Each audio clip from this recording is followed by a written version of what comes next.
Hey folks, today is Friday, July 12th, 2024. As usual, my name is Jake Baldino, here to talk about all the video game news that is going on this week. I'm here at home, there's a lot to talk about, so we should just jump right in first with this game that has been grabbing headlines, and I've seen it get talked about a lot online. It's this flashy trailer for this very graphically intensive third-person shooter called, what is it called? Black State?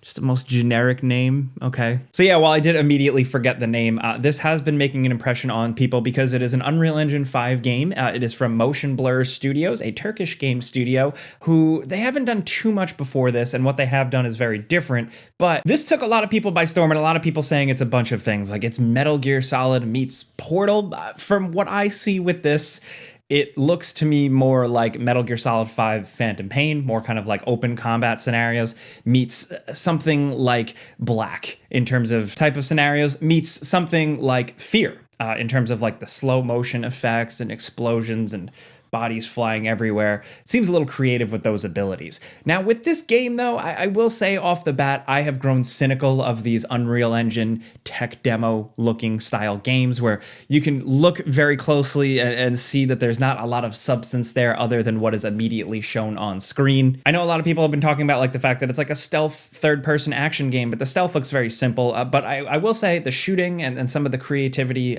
with like the subway sequence does look pretty cool. And in the marketing for this, officially put out by NVIDIA, it says, and I quote, "This trailer provides an enticing preview of the photorealistic world and the real-time door mechanics that promise to redefine the genre." So again, my skepticism is like NVIDIA will just put out stuff, like they'll feature games. It doesn't really matter too much. I'm like, how far along is this project really? Is this more of just a conceptual thing?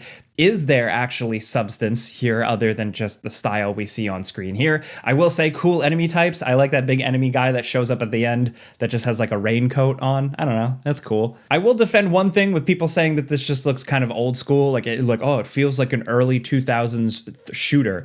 That's what I want. Those are the types of games I love. So while I'm still skeptical of this thing actually ever becoming a full game, I'll certainly root for it because I just like regular old single player third-person action adventure games, especially that feel a little old school. Like this is giving me almost like Binary Domain vibes, but we'll just have to wait and see what the deal is with this one. But we figured we'd highlight this one front and center because it was one of the biggest headlines this week. But if you want to check out the full trailer and everything else I talk about, it'll all be linked in the description down below, of course. In other news, Concord, PlayStation's big hero shooter thing. It seems like a lot of the dates have been moved up, so if you've been looking to check it out, the beta early access is July 12th now to the 14th, and then the open beta for everybody is July 18th to 21st. So you can try it and check it out for yourself. Me personally, when this game was announced, I felt nothing at all. I'm just like, there's a lot of these games now at this point, but I think betas and open betas are important so you can at least try and judge it for yourself, which I am certainly going to be doing. And at least everything up here seems pretty upfront and transparent. Preload times, PC system requirements, stuff like that, all that is here. But in other news, something really cool, something I didn't expect, a new Planet Coaster game. Yes, it's been years since the original Planet Coaster now. So Planet Coaster 2 has officially been announced with water park stuff and slides. Now, this is significant for some of you who don't realize because Planet Coaster, I think, was pretty underrated, and it was kind of like the spiritual successor to Roller Coaster Tycoon. If we're not getting big, crazy new Roller Coaster Tycoon games, this is the next big thing. So just a short, sweet little announcement, but we know that it's coming fall 2024. Next up, in case you missed it, Xbox Game Pass is making some big changes. It's kind of complicated. I will link it in the description down below, like an explainer, but essentially the tiers have kind of changed, with a lot of the lesser tiers essentially having less value in some ways, but ultimately the bigger headline here is price increases. So now Xbox Game Pass Ultimate, which is the main one with all the features, the thing that presumably has the most users, that is going up to $20 US per month. You are going to be able to stack subscriptions and stuff like that if you get them on sale or you get a gift card. They have stated that. But along with that, PC Game Pass is also getting a price increase from $10 a month now up to $12 a month. For users that have like recurring billing, apparently the prices are going to take place price on September 12th. So buckle up if you are paying for those subscriptions. There's that. I think the bigger news with this is not necessarily all the little changes and tweaks to the smaller tiers or anything like that, but the price increase generally indicating that, yes, Xbox Game Pass and paying for all those games and Microsoft acquiring all these studios is expensive. I attribute this almost directly to the fact that Call of Duty, the next Call of Duty Black Ops 6, is going to be day and date available on Game Pass. So because now they're not getting everybody going out and buying the game for $70 or whatever on Xbox, this is the kind of their way of recouping that somewhat. Obviously, it's a big bet for Microsoft to try and get more Game Pass subscriptions, but we're gonna have to wait and see how that goes. Either way, whether you're a Call of Duty fan or not, if you're a Game Pass user, the price is going up. So what do you think? I mean, everybody's wallet, everybody's economic situation is different. Does that jump hurt you? Are you finally canceling? Are you jumping on board?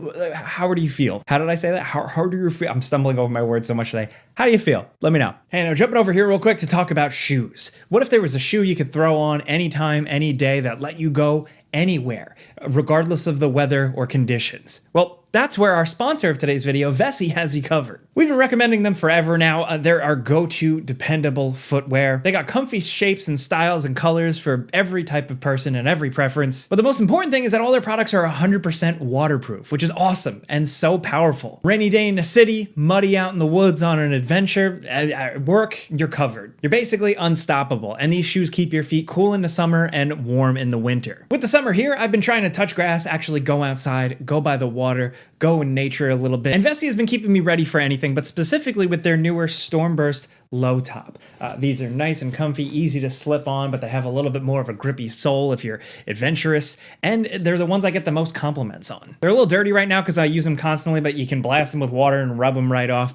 Again, because they're waterproof. Most importantly though, they're comfortable. So if you want to experience this summer with complete freedom, all you have to do is click the link in the description down below or head to vessi.com/gameranx. Over there, you get an instant 15% off your first order upon checkout. So once again, that's vessi.com/gameranx. Click it down there. There's a QR code up here, but either way, big thanks to Vessi for sponsoring our videos. Next up in something cool, what is 2K remaking? So MP First caught a game developer's LinkedIn profile that stated that they've worked on a bunch of things under the 2K banner, be it the Mafia Definitive Edition remake, an upcoming unannounced title, of course, an upcoming Bioshock title, the heavily rumored new Bioshock game that we've talked about forever now. I'll talk about that more in a little bit, as well as an upcoming unannounced title that we don't know what it is, but I think I do actually know what that one is. It is a sequel to a long-running franchise, but all that stuff, we've seen that on resumes before or LinkedIn profiles before, but the bigger thing here is the upcoming unannounced remake, leading to people going, what else is 2K remaking under their banner? Speculation could be a bunch of things. MP First smartly caught maybe it's Spec Ops The Line, because that had been delisted from online storefronts recently, but it also could be like maybe a remake of the original Bioshock. 2K owns a lot of shit. I think the interesting thing is how they approach it. If it's a remake like Mafia Definitive Edition, that's awesome, because that was a from the ground up remake. But also with this news, just take that the remakes just keep coming. People are saying the game industry is running out of ideas. I don't agree with that, but I do think they are playing it safe right now because of economic uncertainty and apparently how the corporations borrow money and use money right now. Things are kind of locked up tight. So you see companies taking less risks on new IP and big creative bets and more on the stuff that they know is going to sell, the safe, already proven stuff. So that's probably going to be some sort of remake of something we've seen before. And with that news, it is worth pointing out another headline this week is that next Bioshock developer that we know the studio, it's called 2K Cloud Chamber. Apparently they're still ramping up. They're hiring more people, with Eurogamer highlighting that there are 30 positions now open at the development studio in Montreal. So we've known there is a Bioshock in the works for many years now, but there's probably still some work to be done if they're still staffing up to this high of a level. But we're just gonna have to wait and see. I'm waiting for like the return of Bioshock as a thing, whether it's the final release of this thing or Ken Levine, the Bioshock creator's next game, Judas.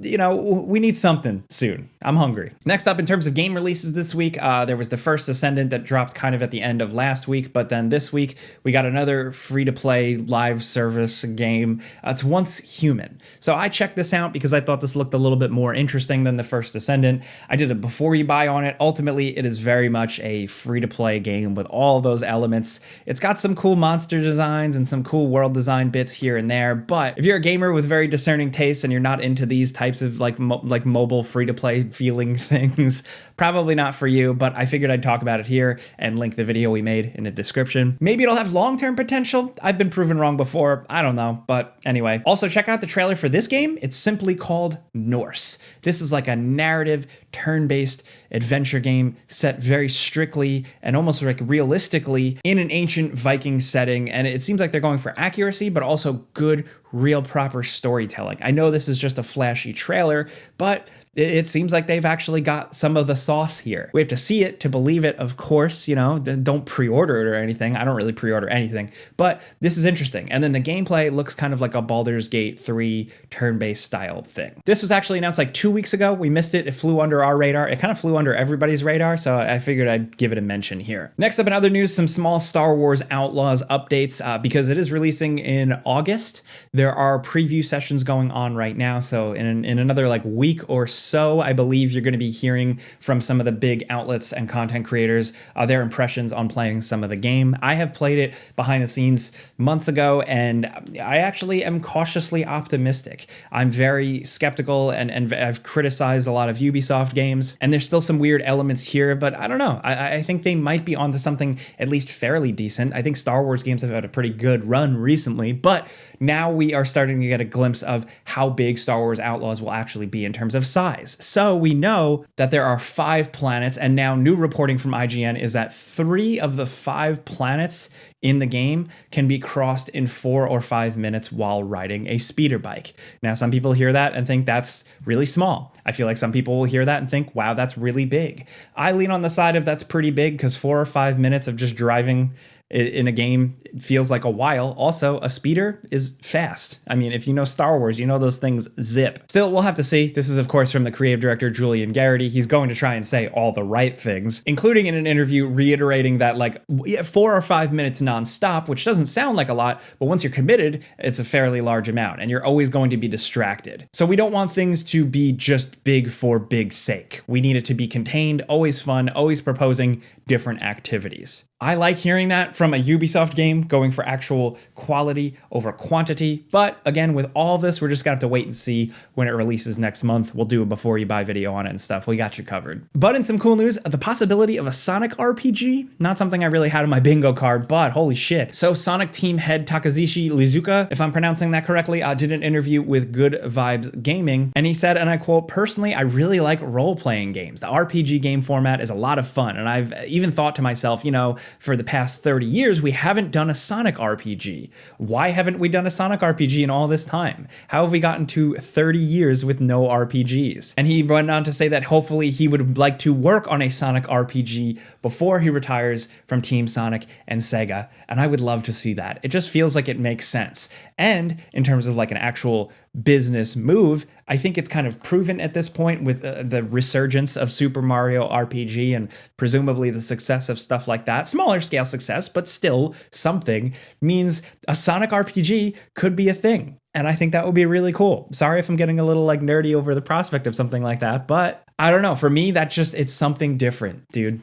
Different is always good. And Sonic, I think, as a franchise, can always use different. And sticking with Japan for a second, the people behind the Yakuza series or the Like a Dragons series, RGG Studios, has teased their next thing. Very, very small bit of news, but essentially they have confirmed their next game, and they apparently said at this event, and I quote, "We can't tell you what kind of game it is, but I will tell you, you'll be surprised." And this apparently is directly referring to their next game, which is going to be a Like a Dragon game. It's not like a new series, so leading to a lot of speculation of saying, like, are they changing up the gameplay mechanics again? Is another new character coming by? Is another old character returning? Is it still going to be an RPG style game? What's the deal here? I will say, with Infinite Wealth just feeling so different, I like that they are really starting to annually, like, really refresh these games in very smart, creative ways. So we're just gonna have to wait and see what exactly that means here. But that's it. That's the gaming news this week that we wanted to highlight for you guys. Just everything kind of worth talking about. So let us know in the comments what you think about everything going on, whether it's the Xbox Game Pass price increases to that game called, I already forgot what it was called again. What is it called? Black State. Do you think that's a real game? Are you intrigued by something, just a regular old third-person shooter, but with really good graphics? Are you going to jump into those Concord betas? Are you jumping into Once Human? What are you playing this weekend? Let us know in our pinned top comment down there. It helps us figure out what types of videos to make. But if you're looking for me, you can always find me on Twitter, Instagram, social media, YouTube, my other channel. Just look up Jake Baldino. But thank you guys for being here, getting caught up on the news with us every single week. It's a rainy day here in New York, so I'm just going to, sit here and chill out. But again, thank you very much for watching. All I ask is have a great weekend. Be safe. Pizza's on me. See ya.